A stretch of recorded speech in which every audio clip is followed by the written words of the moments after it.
आप लोगों को क्लास 7 आदर्श अग्रवाल का 11th chapter profit and loss के बारे में बताने जा रहे हैं। Profit and loss, profit means लाभ होता है एंड लॉस मीन्स क्या होता है, हानि होता है। तो आगे सबसे पहले इसमें जानना होता है कॉस्ट प्राइस को। कॉस्ट प्राइस को हम लोग शॉर्ट में सीपी कहते हैं। हाँ, कॉस्ट का सी एंड प्राइस का पी, सीपी, और जिसको हिंदी में हम लोग क्रय मूल्य कहते हैं। क्रय मूल्य वैसे दाम जिस पे हम किसी भी वस्तु को खरीदते हैं उसे क्या कहते हैं, क्रय मूल्य, कॉस्ट प्राइस कहते हैं या फिर क्रय मूल्य कहते हैं। Yes. खरीदने वाला दाम। तो वही हम इंग्लिश में भी लिखे हैं, the price at which an article is purchased is called cost price. मतलब ऐसे दाम जिस पर आर्टिकल में वस्तु होता है, जिस पर हम किसी वस्तु को खरीदते हैं उसे हम लोग कॉस्ट प्राइस कहते हैं। समझ में आ गया कॉस्ट प्राइस? एक चीज और नोटेबल है, इसको ध्यान से सुनिएगा। कोई वस्तु तो खरीद लिए, अब घर तक लाने पे उसमें क्या होता है, कुछ खर्च होता है, जैसे कि किराया पे खर्च होता है, या फिर दुकानदार क्या करता है, उस पर सेल टैक्स जोड़ देता है। दुकानदार उस पर क्या करता है, सेल टैक्स जोड़ देता है, और यानी कि टैक्स हम कह सकते हैं, टैक्स जोड़ देता है, या फिर लेबर चार्ज उसमें लगता है, या फिर कोई कार्टेज वगैरह खर्च पड़ती है। तो वो सब भी किस में जुड़ जाता है, सीपी में ही जुड़ जाता है। वो किस में जुड़ जाता है, सीपी में, कॉस्ट प्राइस में जुड़ जाता है।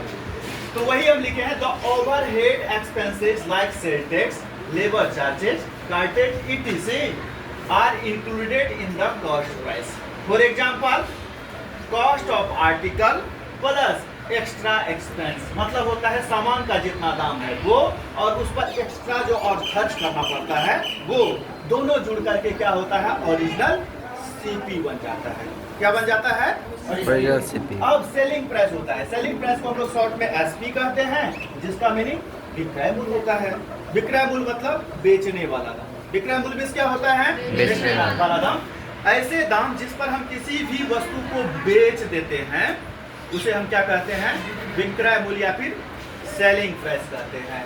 The price at which an article is sold, sold मतलब बेचा जाता है, उसे हम सेलिंग प्राइस कहते हैं। अब एक कंडीशन याद रखिएगा, when SP is greater than, sign के बारे में पता है आप लोगों को, ये कौन सा साइन है, greater than. When SP is greater than CP then the seller has a gain और ए प्रॉफिट। गेन मींस भी लाभ ही होता है, और प्रॉफिट मींस भी क्या होता है, लाभ ही होता है।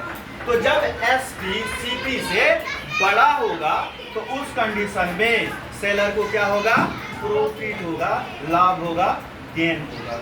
ठीक है। और when CP is greater then SP, जब बिल्कुल अपोजिट हो जाएगा, खरीदा है ज्यादा दाम में और बेचा है कम दाम में, तो तब सेलर को क्या हो जाएगा, लॉस हो जाएगा। लॉस मतलब हानि हो जाता है, उसको घाटा हो जाएगा। हानि में क्या होता है, घाटा। गवर्नमेंट में सुनता होगा ना, घाटा लग गया, इसमें घाटा क्या होता है, वही लॉस होता है, हानि होता है। एक चीज याद रखिएगा, जब गेन हम लोग फाइंड करते हैं नॉर्मली, तो एसपी में से सीपी को क्या किया जाता है, माइनस किया जाता है। SP minus CP equal to gain होता है।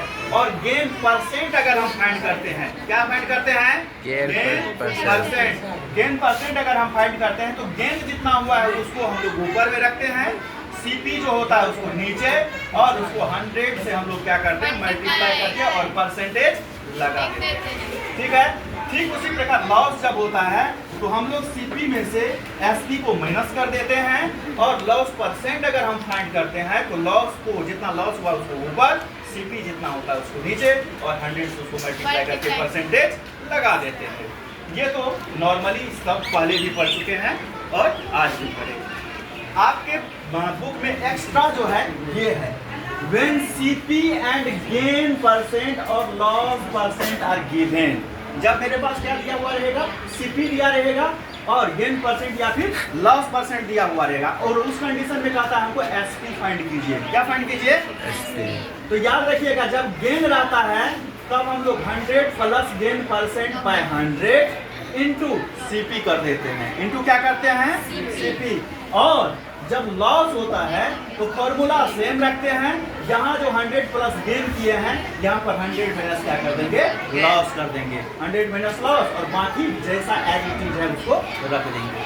समझ में आ गया? Yes sir. आगे याद रखना है कि when SP and gain percent और loss percent are given, इसमें SP दिया हुआ रहेगा, गेन परसेंट या फिर लॉस परसेंट दिया हुआ रहेगा, और उस कंडीशन में हमको कहता है क्या फाइंड कीजिए, तो भाई साहब CP फाइंड कीजिए, क्योंकि SP तो दिया हुआ है, SP दिया हुआ तो क्या फाइंड करना है, CP।